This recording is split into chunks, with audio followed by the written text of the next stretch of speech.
Oke, boleh sambil jawab pertanyaan?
Disebutkan ya apa saja. Ada 6 misalnya disebutkan apa saja.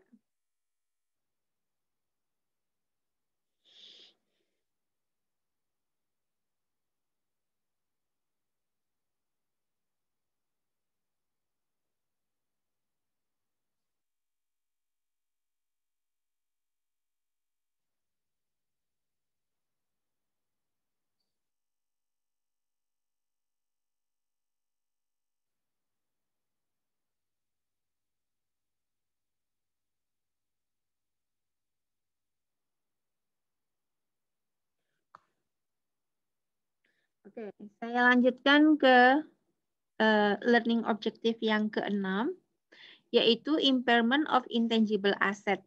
Ya. Jadi aset intangible ini ternyata bisa juga usang gitu ya, sehingga kita perlu melakukan impairment. Ya. Nah,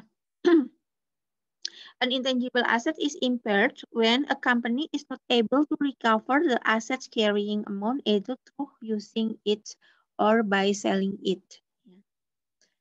Jadi terjadinya impairment itu ketika perusahaan itu tidak mampu merecover nilai aset yang telah digunakan atau tidak mampu mengcover nilai jual aset yang turun gitu ya. Nah, ini kita perlu melakukan impairment ya.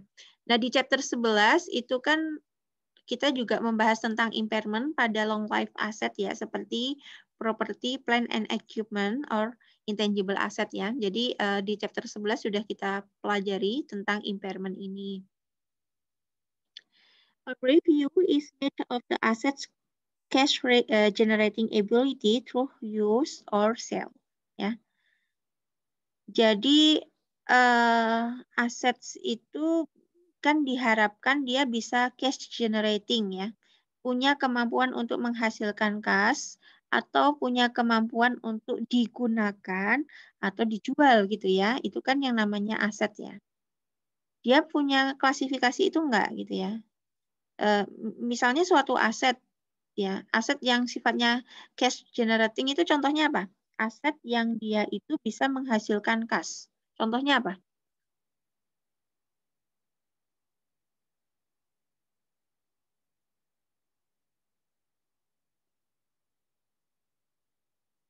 Contohnya apa?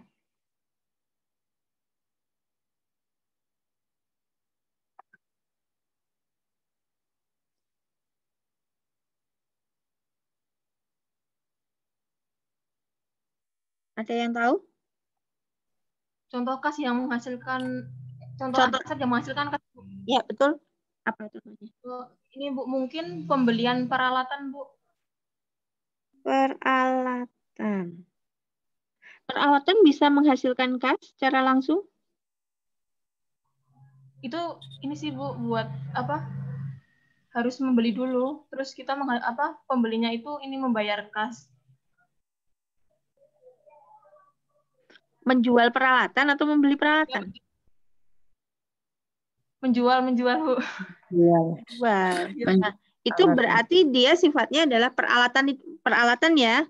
Peralatan itu kan dia aset tetap ya.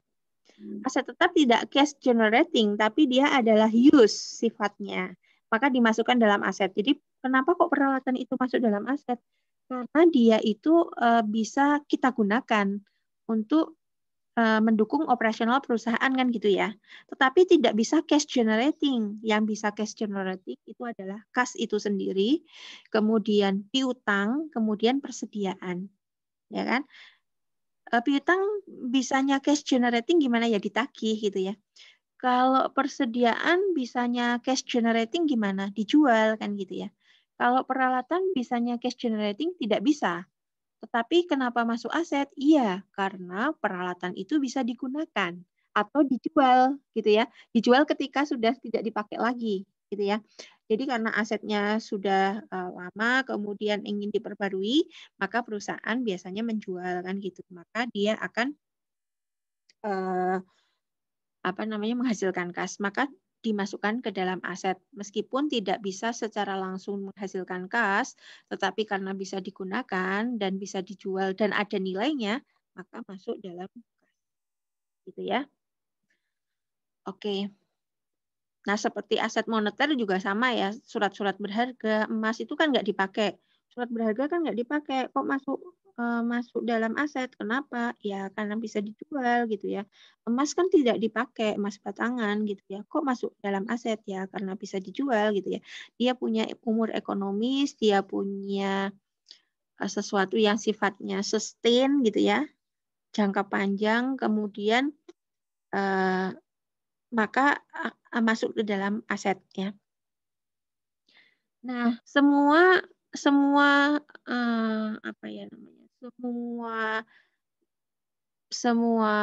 hal yang karakteristiknya cash generating, kemudian dia bisa dijual atau digunakan, itu masuk dalam kas, maka ada kemungkinan terjadi impairment, gitu ya. If the carrying amount is higher than the recoverable amount, the difference is an impairment loss. If the recoverable amount is greater than the carrying amount, no impairment is recorded. Ya. Jadi biaya recovery ini kita lihat ya. Antara recovery dengan carrying amount, misalnya suatu aset itu nilai bukunya ada 1 juta gitu ya, 1 juta. Terus dilakukan recoverable, artinya aset itu pengen dibagusin gitu ya. Ternyata biaya yang dikeluarkan untuk membaguskan aset itu lebih dari 1 juta ya, 1,5 juta misalnya. Maka di sini kita harus mencatat sebagai impairment loss. Tetapi kalau misalnya carrying amount dari suatu aset itu 1 juta, kok kita merecovery-nya itu ternyata hanya habis 300.000, maka no impairment is recorded. Ya, jadi tidak ada impairment yang dicatat. Gitu ya. Jadi impairment itu sebetulnya apa sih? Impairment itu biaya recovery ini ya. Jadi biaya membaguskan lagi suatu aset karena aset itu usang atau aset itu tidak lagi bisa mengikuti perkembangan zaman, itu disebut biaya recovery kan gitu ya. Nah, impairment itu terjadi kalau biaya recovery itu lebih tinggi dibandingkan dengan nilai buku atau carrying amount-nya, maka terjadi impairment loss. Kalau misalnya lebih rendah ya tidak ada masalah ya, kita tidak mencatat sebagai impairment, tetapi kita catat saja sebagai biaya perbaikan atau biaya perawatan seperti itu. Nah, ini adalah impairment ya. Nah, impairment ini biasa terjadi di perusahaan gitu ya. Untuk aset-asetnya, termasuk intangible asset itu juga bisa dilakukan impairment. Ya. Terutama aset yang sifatnya umur ekonomisnya bisa dibatasi gitu ya. Kalau yang kita tidak tahu umur ekonomisnya, maka itu kita tidak bisa menentukan carrying amount. Impairment of limited life intangible ya. Jadi impairment untuk intangible yang umur ekonomisnya terbatas. Gitu ya. Nah, ini secara teknis seperti itu ya. Kita bandingkan biaya recoverable amount-nya seperti apa ya. Itu nanti akan mempengaruhi apakah kita perlu mencatat sebagai impairment loss atau tidak. Oke, ini ya.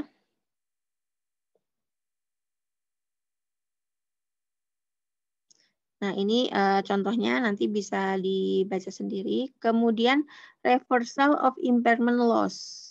Ya. Nih, what happens if a review in a future years indicates that an intangible asset is no longer impaired because the recoverable amount of the asset is higher than the carrying amount? In that case, the impairment loss may be reversed. Ya. Jadi diulangi gitu ya, di reverse. Contohnya ini ya.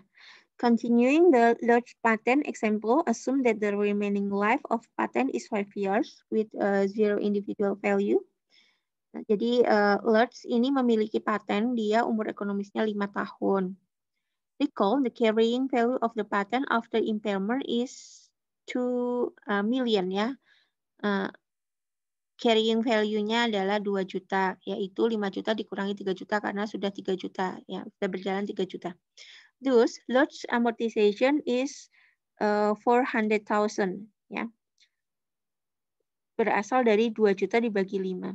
Over the remaining 5 years of patent's life, the amortization expense and the related carrying amount after the impairment is shown in illustration 12 H ya. Kita lihat ini adalah tabel amortisasinya. Jadi dia biaya amortisasinya itu adalah 400.000 per tahun ya. Kemudian yang sebelah tengah itu adalah carrying amount-nya. Nah, tapi pada awal tahun 2016 based on improving condition, jadi dibagusin lagi gitu ya, dibagusin lagi asetnya itu aset patennya, sehingga secara pengukuran ya dihasilkan bahwa nilai patennya itu sekarang tidak lagi 1.600.000 tetapi 1.750.000 karena ada proses tadi ya improving. In this case, Lords reverse a portion of the recognized impairment loss with the following entry. Jadi di jurnal gitu ya, karena ternyata setelah proses perbaikan kondisi itu nilai carrying amount-nya tidak lagi 1.600.000 tetapi 1.750.000. Maka nilai patennya kan bertambah ya. Kita menjurnalnya adalah paten debit 150.000 dan kreditnya adalah recovery of impairment loss. Ya, jadi impairment loss-nya itu dibalikin lagi, di reverse ya namanya.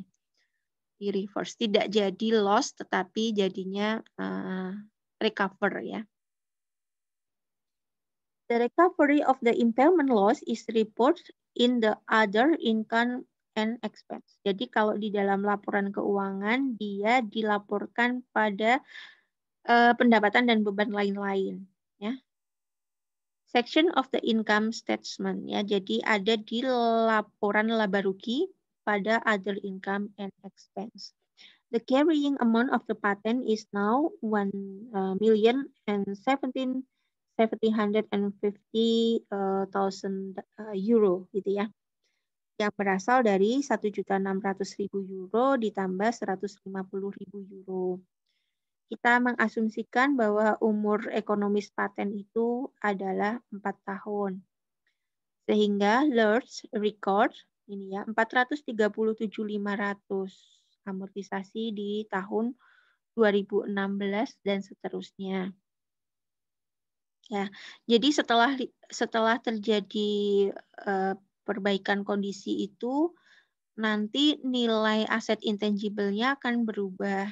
Ya. Kemudian otomatis amortisasinya kan juga berubah. Tetapi di sini sifatnya adalah prospektif atau hanya ke depan saja yang disesuaikan. Ya. Tidak retrospektif. Ya, jadi kalau suatu proses dinamakan prospektif, itu hanya berlaku sekarang dan ke depan. Tetapi kalau retrospektif itu berlaku surut ya. Jadi di perhitungan sebelumnya juga disesuaikan. Nah, seperti itu. Kemudian impairment of indefinite life intangible other than goodwill. Ya, jadi bagaimana impairment pada umur ekonomi suatu aset intangible yang dia indefinite. Ya, perusahaan itu menguji indefinite life intangible termasuk goodwill for impairment annually ya, untuk melakukan impairment tahunan gitu ya, rutin tahunan. The impairment test for indefinite life assets other than goodwill is the same as that for limited life intangible. Ya, jadi kan kalau indefinite life itu kan tadi tidak dilakukan amortisasi ya, tetapi dia dilakukan impairment setiap tahun dicek lagi itu. Ya, bukan amortisasi tapi impairment. Jadi tidak punya carrying amount ya, karena kan tidak disusutkan. That is compare the recoverable amount of the intangible asset with the asset's carrying value. If the recoverable amount is less than the carrying amount, the company recognize an impairment. Ya. Jadi di sini ada ilustrasinya, ada perusahaan namanya Arcon Radio itu membeli lisensi seharga 2 juta. Lisensi itu diperbarui setiap 10 tahun sekali, gitu ya. Arcon Radio memiliki lisensi yang baru dengan GCC, ini ya, Government Communication Commission, ya 2 kali ya, at a minimal cost. Because it expects cash flow to last indefinitely, Arcon report the license as a indefinite life intangible assets. Recently, the GCC decided to auction this license to the highest bidder instead of renewing them. Ya, jadi karena ini ya, karena mengharapkan cash flow pada akhir indefinitely cash flow yang diberikan oleh GCC sebagai perusahaan yang memberikan lisensi, ini dia GCC memutuskan untuk melakukan lelang ya, auction. Lisensinya dilelang. Dilelang untuk memperbarui kontrak dengan Arcon Radio. Based on recent auction of similar license, Arcon Radio estimate the fair value less cost to sell, ya, atau recoverable amount of its license to be 1.500.000. Jadi dari 2 juta menjadi 1.500.000, sehingga Arcon itu impairment sebesar 500.000. Nah, ini cara mencatatnya ya. Ada carrying value broadcast license 2 juta dikurangi 1.500.000 sehingga loss on impairment-nya 500. Oke. Kemudian impairment goodwill. Ya, bagaimana dengan goodwill? Cara impairment-nya seperti apa? The timing of the impairment test for goodwill is the same as that for other indefinite life intangible. Jadi sama ya, mekanismenya juga sama. Goodwill, jadi secara annual ini akan dilakukan namanya impairment test. Gitu ya. Jadi diidentifikasi lagi, kemudian di recoverable lagi gitu ya. Nah, ini contohnya ya, contoh laporan keuangan perusahaan yang di dalamnya ada mengandung goodwill ya.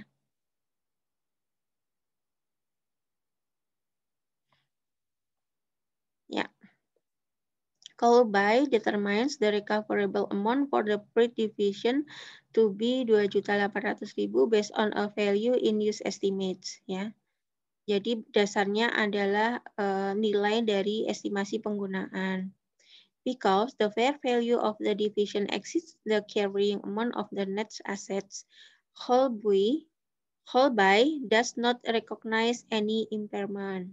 However, if the recoverable amount for pre-division were less than carrying amount, lebih rendah daripada carrying amount, then whole buy must record an impairment. To illustrate, assume that the recoverable amount for the pre-division is 1.900.000 instead of 2.800.000. Ilustrasinya ada di 12.11 ya. Jadi ada recoverable amount senilai 1.900.000. Ya, kemudian aset intangible yang bisa diidentifikasi itu adalah 2.400.000. Maka ada nilai loss on impairment-nya sebesar 500. Nah, 500 itu kita catat sebagai loss on impairment pada goodwill ya. Ini. Jurnalnya adalah loss on impairment, kreditnya goodwill sebesar 500.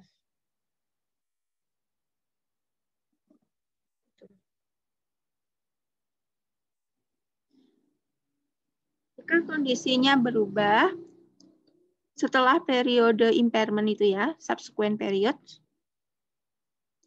such that the recoverable amount of the pre-division's assets other than goodwill exceeds their carrying value, hereby may reverse an impairment loss on the pre-division assets other than goodwill.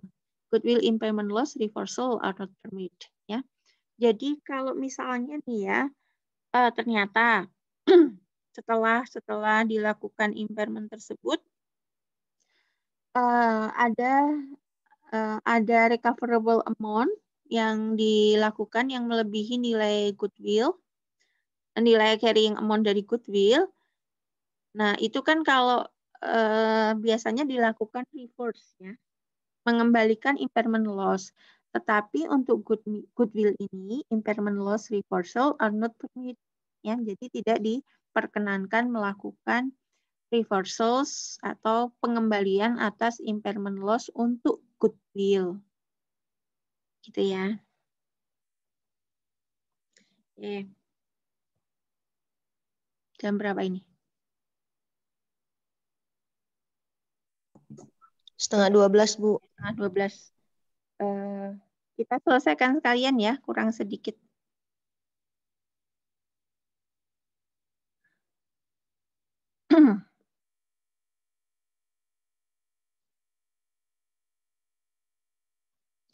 Iya, learning objective 7 sudah kelihatan ya? Sudah, Bu. Learning Sudah, objective 7, research and development cost. Nah, ini yang tadi sempat disinggung ya. Untuk intangible asset yang dia muncul karena aktivitas di dalam perusahaan, salah satunya adalah karena aktivitas research and development. Nah, seperti apa ini? Research and development atau kita kenal dengan R&D costs are not in themselves intangible assets. However, we present accounting for R&D costs here because R&D activities frequently result in the development of patents or copyright. Ya. That may provide future value. Ya, ini yang kita yakini bahwa intangible aktivitas research and development itu tidak serta-merta kemudian menjadi intangible asset. Ya, aktivitasnya ya. Tetapi output dari aktivitas R&D ini biasanya akan menghasilkan paten atau copyright. Ya, yang dimana paten atau copyright itu di masa yang akan datang akan memiliki value. Ya, apa yang harus dilakukan oleh seorang akuntan untuk mencatat aktivitas research and development ini ke dalam catatan akuntansi secara tepat? Yang pertama, kita harus mengidentifikasi R&D activities-nya. Ya. Nah, secara umum R&D activities itu akan terbagi menjadi dua fase. Yang pertama adalah research activities, fase penelitian, kemudian yang kedua adalah fase pengembangan atau development activities. This definition differentiates research and development costs from other similar costs. Ya. Jadi karena aktivitas R&D ini dibagi menjadi dua, yaitu research activities and development activities, maka untuk cost-nya ini harus dibedakan ya antara cost yang muncul karena aktivitas research dan cost yang muncul karena aktivitas development. Seperti itu. Kemudian ini ilustrasinya. Bentar, ini biar nggak ketutup gimana caranya. ke bawahin ke samping. Ini ya. Jadi ini contohnya ya, contoh aktivitas R&D gitu ya. Hasil dari research and development itu seringkali tidak secara langsung berdampak pada penjualan ya, tetapi jangka panjang dia terjadinya proses perubahan sales atas aktivitas R&D ya. Nah ini adalah gambaran saja. Jadi aktivitas R&D pada beberapa perusahaan. Kemudian secara akuntansi, pencatatan R&D ini dibagi menjadi beberapa jenis cost ya. Yang pertama adalah material, equipment, and facilities. Ya, ini kaitannya biasanya dengan beban depresiasi ya atas alat-alat, barang-barang yang digunakan untuk research and development. Kemudian ada biaya personel ya, orang-orang yang terlibat di dalam R&D ya. Kemudian purchase intangible ya, misalnya kita di dalam research and development itu juga membeli intangible dari perusahaan lain ya, aset intangible dari perusahaan lain. Misalnya membeli lisensi atau racikan gitu ya, racikan resep itu kan dia masuk intangible ya. Yang dibeli dari perusahaan lain kemudian kita modifikasi ya, itu bisa saja masuk di dalam R&D activities. Kemudian contract service ya, kontrak jasa ya. Jadi bisa jadi R&D itu kita juga melibatkan pihak ketiga untuk memberikan jasa tertentu ya, misalnya untuk ngetes gitu ya, coba dites nih kandungan plasma A, plasma B, plasma C gitu ya, dites. Nah, tesnya bisa jadi tidak dilakukan oleh perusahaan gitu ya, tapi oleh perusahaan lain ya. Misalnya ini bikin vaksin COVID gitu ya. Nah, itu berarti ada kontrak service di sana. Kita melibatkan pihak ketiga untuk membantu proses R&D. Kemudian indirect cost ya, atau beban tidak langsung. Nah, akuntan ini jangan sampai rancu indirect cost yang terkait dengan aktivitas R&D dan indirect cost yang terkait dengan aktivitas di support activity ya, atau aktivitas yang masuk dalam administrasi dan umum ya. Jadi indirect cost di sini adalah indirect cost yang benar-benar dia ada kaitannya dengan R&D ya. Maka ini nanti masuk di dalam klasifikasi beban untuk R&D-nya. Nah, aktivitas ini kita harus paham. Nah, ini adalah tabel, nanti di buku juga ada, Anda bisa baca gitu ya. Ini adalah tabel tipe-tipe biaya dan accounting treatment-nya. Jadi dia harus diapakan gitu ya. Kemudian alasan kenapa dilakukan treatment akuntansi seperti itu ya, di kolom rasional. Nah, ini biasanya kalau di dalam skripsi itu biasanya akan ditanya ya. Jadi ketika Anda mencatat suatu aset seperti ini, itu kenapa alasannya? Nah, itu Anda harus melakukan rasionalisasi gitu ya. Contohnya misalnya construction of long range research facility for use in current and future project. Ya, itu di accounting treatment-nya adalah kapitalisasi dan depresiasi sebagai R&D expense. Nah, kenapa kita melakukan itu? Ada rasionalisasinya, alasan secara rasional, yaitu has alternative future use. Maka dilakukan kapitalisasi. Nah, seperti itu ya. Jadi ketika kita memutuskan accounting treatment, kita sebagai akuntansi harus bisa memberikan dasar yang rasional. Kenapa kita mentreatment kegiatan bisnis tersebut dengan accounting treatment seperti ini ya. Nah, ini adalah tabelnya.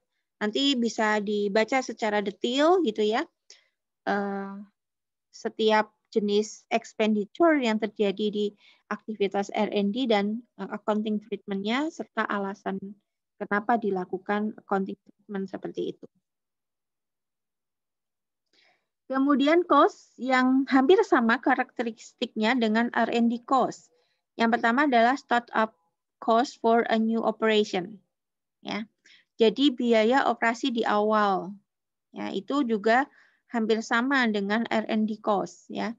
Biasanya di awal-awal operasi itu kan cost aja yang dikeluarkan, ya. Jadi kita mengeluarkan biaya aja, tapi kok nggak ada pemasukan. Nah itu maka dia secara karakteristik itu hampir sama dengan R&D cost, gitu ya. Kemudian initial operating loss, ya.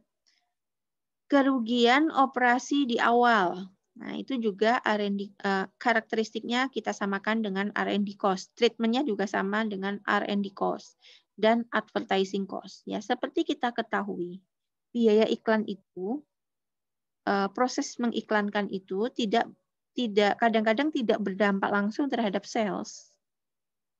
Tetapi dampaknya bisa beberapa periode setelahnya.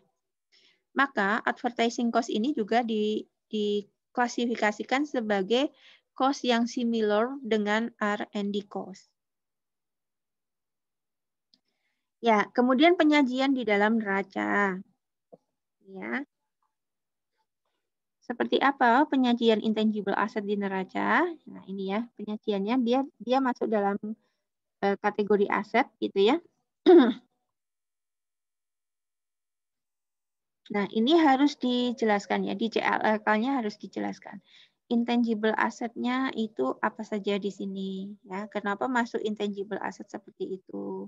Dia masuk aset intangible yang sifatnya finite life atau indefinite life.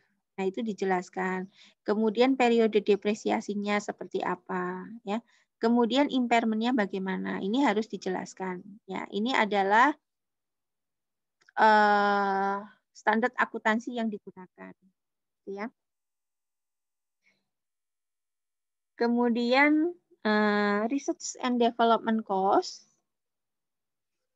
Nah, company should disclose ya. Perusahaan itu juga harus menjelaskan ya, mengungkapkan di dalam financial statement-nya total R&D cost yang dikeluarkan selama periode akuntansi tertentu ya. Ini dimasukkan dalam income statement atau laporan laba rugi. Nah, seperti ini. Ya. Jadi ada sales ini ya, turnover cost of sales, kemudian ada gross profit. Nah, di sini masuk R&D ya, dimasukkan. Biaya R&D-nya dimasukkan. Ya. Nah, ini adalah cara penyajian di neraca. Jadi research and development cost-nya dia masuk di dalam beban dan biaya lain-lain gitu ya. Kemudian kalau asetnya dimasukkan dalam neraca ya. Oke. Ya, sudah selesai untuk chapter 12 tentang intangible asset dan perlakuannya secara akuntansi. Ya.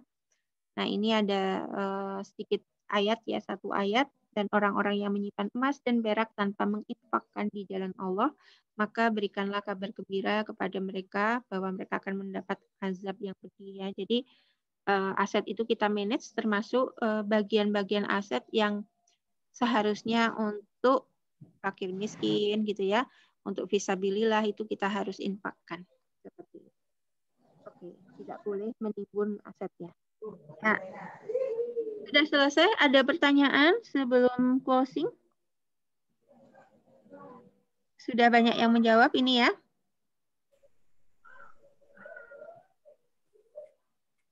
Ya, Bu. Bu, mau bertanya. Ya, silahkan.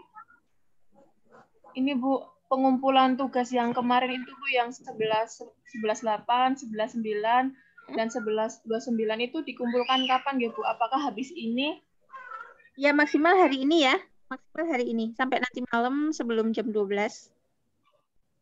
Oh iya Bu. Kalau yang chapter 12 berarti minggu depan. Iya, Bu.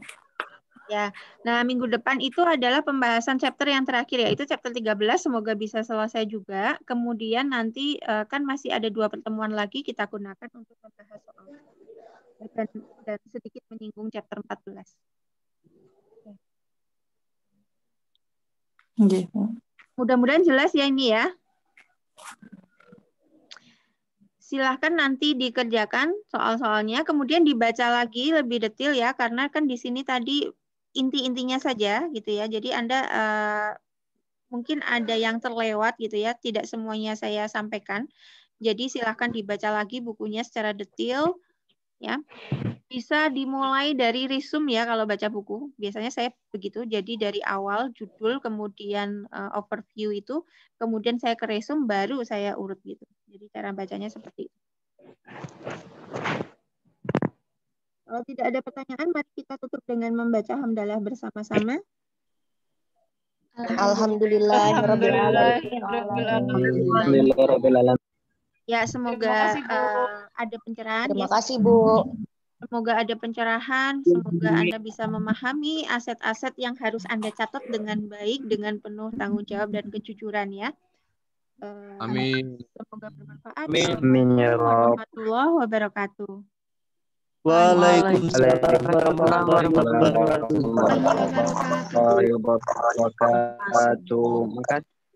Ya, sama-sama.